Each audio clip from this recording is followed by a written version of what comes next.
This is a day I've been looking forward to for 2.5 years.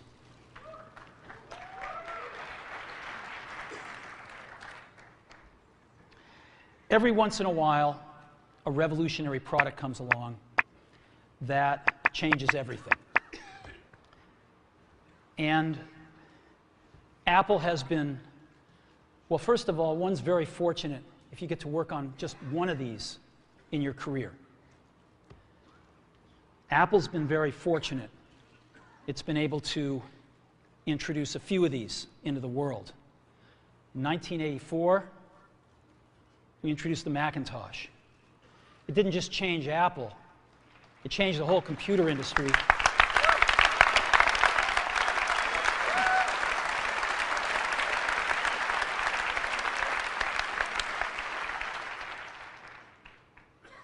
In 2001, we introduced the first iPod.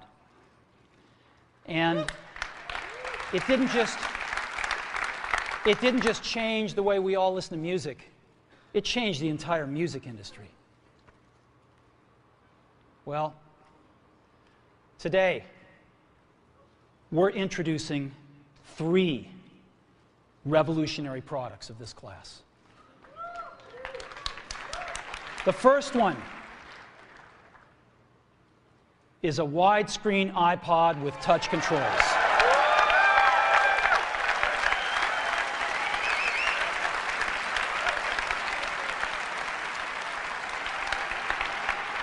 The second is a revolutionary mobile phone.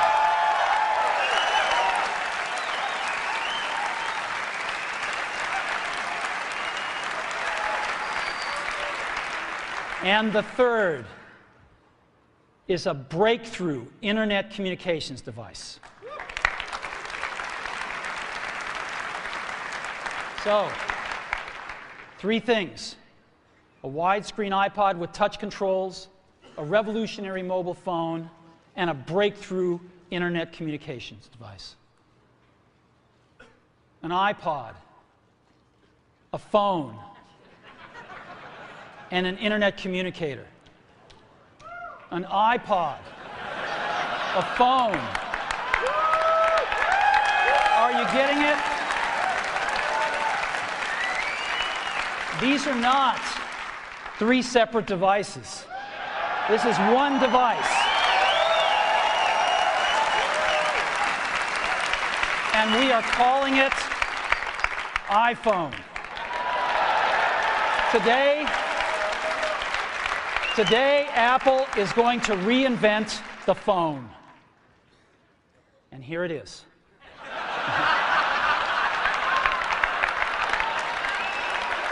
No. Actually, here it is, but we're going to leave it there for now. So, before we get into it, let me talk about a category of things. The most advanced phones are called smartphones, so they say. And they typically combine a phone plus some email capability, plus they say it's the internet, sort of the baby internet, into one device, and they all have these plastic little keyboards on them. The problem is that they're not so smart and they're not so easy to use. So if you kind of make a Business School 101 graph of the smart axis and the easy to use axis, phones, regular cell phones are kind of right there. They're not so smart and they're not so easy to use. But smartphones are definitely a little smarter, but they actually are harder to use. They're really complicated. Just for the basic stuff, people have a hard time figuring out how to use them. Well, we don't want to do either one of these things. What we want to do is make a leapfrog product that is way smarter than any mobile device has ever been and super easy to use. This is what iPhone is. Okay? So, we're going to reinvent the phone. Now, we're going to start with a revolutionary user interface. Is the result of years of research and development, and of course it's an interplay of hardware and software. Now, why do we need a revolutionary user interface? I mean, here's 4 smartphones, right? Motorola Q, the BlackBerry, Palm Treo, Nokia E62, the usual suspects. And what's wrong with their user interfaces? Well, the problem with them is really sort of in the bottom 40 there. It's this stuff right here. They all have these keyboards that are there whether you need them or not to be there. And they all have these control buttons that are fixed in plastic and are the same for every application. Well, every application wants a slightly different user interface, a slightly optimized set of buttons just for it. And what happens if you think of a great idea 6 months from now? You can't run around and add a button to these things. They're already shipped. So what do? It doesn't work because the buttons and the controls can't change. They can't change for each application, and they can't change down the road if you think of another great idea you want to add to this product. Well, how do you solve this? It turns out we have solved it. We solved it in computers 20 years ago. We solved it with a bitmap screen that could display anything we want, put any user interface up, and a pointing device. We solved it with the mouse, right? We solved this problem. So how are we going to take this to a mobile device? Well, what we're going to do is get rid of all these buttons and just make a giant screen. A giant screen. Now, how are we going to communicate this? We don't want to carry around a mouse, right? So what are we going to do? Oh, a stylus, right? We're going to use a stylus. No. No. Who wants a stylus? You have to get them and put them away and you lose them. Yuck. Nobody wants a stylus. So let's not use a stylus.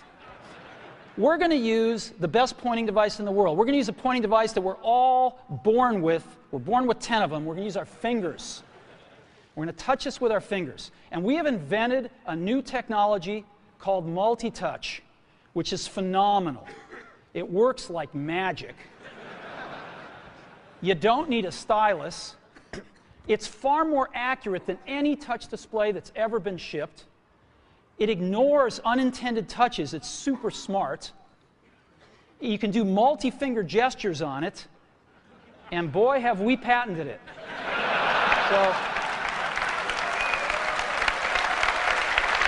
So, we've been very lucky to have brought a few revolutionary user interfaces to the market in our time. First was the mouse. The second was the click wheel. And now we're going to bring multi-touch to the market. And each of these revolutionary user interfaces has made possible a revolutionary product. The Mac, the iPod, and now the iPhone. So, a revolutionary user interface. We're going to build on top of that with software. Now, software on mobile phones is like baby software. It's not so powerful. And today, we're going to show you a software breakthrough. Software that's at least 5 years ahead of what's on any other phone. Now, how do we do this? Well, we start with a strong foundation. iPhone runs OS 10. Now,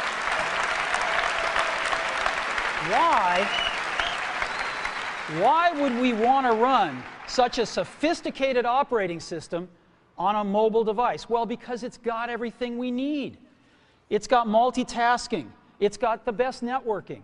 It already knows how to power manage. We've been doing this on mobile computers for years. It's got awesome security. And to write apps, it's got everything from Cocoa and the graphics, and it's got core animation built in, and it's got the audio and video that OS X is famous for. It's got all the stuff we want, and it's built right in to iPhone. And that has let us create desktop-class applications and networking, right?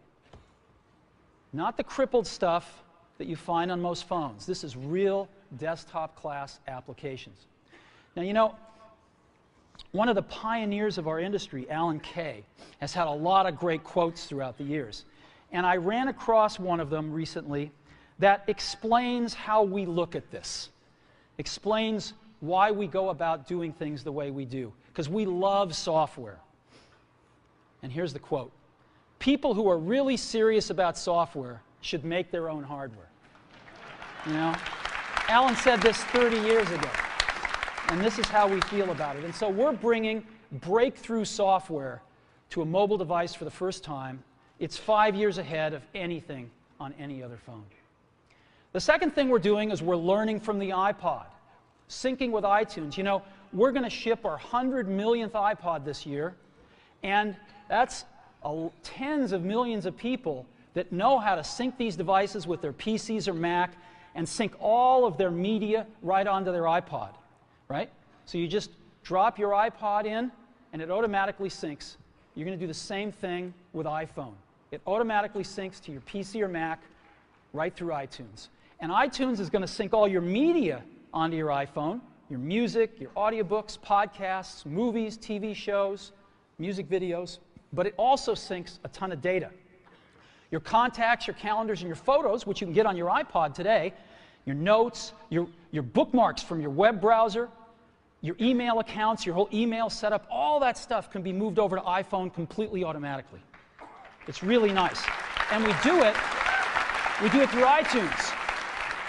Again, you go to iTunes and you set it up, just like you'd set up an iPod or an Apple TV. And you set up what you want synced to your iPhone. And it's just like an iPod. Charge and sync. So sync with iTunes. Third thing I want to talk about a little is design. We've designed something wonderful for your hand. Just wonderful. And this is what it looks like. It's got a 3.5-inch screen on it. It's really big. And it's the highest resolution screen we've ever shipped. It's 160 pixels per inch. Highest we've ever shipped. It's gorgeous. And on the front, there's only one button down there. We call it the home button. It takes you home from wherever you are. And that's it. Let's take a look at the side. It's really thin. It's thinner than any smartphone out there at 11.6 millimeters. Thinner than the Q, thinner than the Blackjack, thinner than all of them. It's really nice. And we got some controls on the side. We got a little switch for ring and silent. We've got a volume up and down control. Let's look at the back. On the back, the biggest thing of note is we got a 2-megapixel camera built right in. The other side, and we're back on the front. So let's take a look at the top now.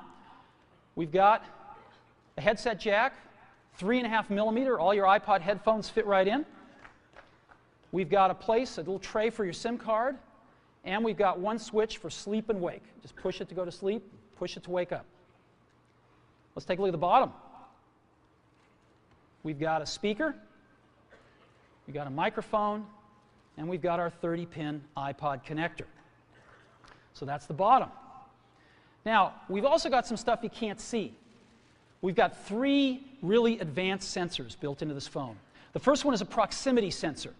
It senses when physical objects get close. So when you bring iPhone up to your ear to take a phone call, it turns off the display and it turns off the touch sensor instantly.